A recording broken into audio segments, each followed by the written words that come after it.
देख लिया तुमने कि तुम्हें उससे मोहब्बत नहीं है। Have some guts.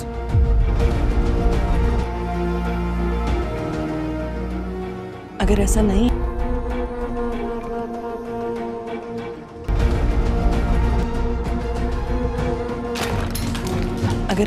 है तो अपने घर वालों को साफ साफ क्यों नहीं कहते तुम कि तुम्हें उससे वो अपने बाप को भी ले आई है, खुद क्या वो अकेली कम थी? तो अभी तक नाराज हो मुझसे? इतनी नाराजगी? तुम्हें सोचने का कोई हक नहीं है, हमारी सोच से भी ज्यादा। नाराज हो मुझसे? कैसे हो? जानबूझकर ऐसी बातें करती है जिससे पारस को गुस्सा आ जाता है। उसे लगता है कि पारस को इस तरह गुस्सा दिलाने से पारस यहाँ से चली जाएगी, लेकिन पारस जवार को छोड़कर कहीं नहीं जाएगी।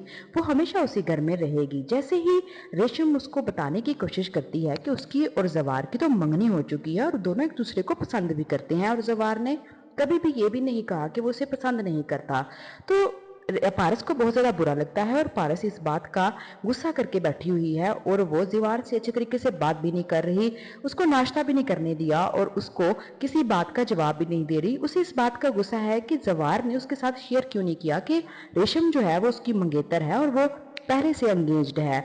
और दूसरी तरफ वो पारस और जवार दोनों जो हैं वो एक दूसरे से मोहब्बत करने लगे हैं, और जवार जो है वो पारस को बताएगा कि अब वो रेशम से मोहब्बत नहीं करता, और रेशम भी ये सारी बातें सुन लेगी। जो पारस को गुस्सा दिलाने की कोशिश कर रही थी वो खुद ही अब गुस्से की आग में जल जाएगी। घर जाकर बहुत ज़्यादा तोड़फोड़ करेगी कि उसे पता चल गया है कि जवार उसकी बजाय पारस से मोहब्बत करता है, क्योंकि वो दोनों की बातें सुन लेती हैं।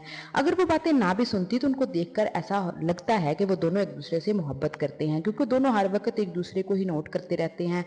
अब जवार के अलावा जवार के बाबा जो एजाज साहब हैं उनको भी शक होने लगा है कि उनका बेटा जवार जो है वो हर वक्त पारस के पीछे रहता है और उसी को नोट करता रहता है कि उसने खाना खाया, नाश्ता किया या नहीं किया।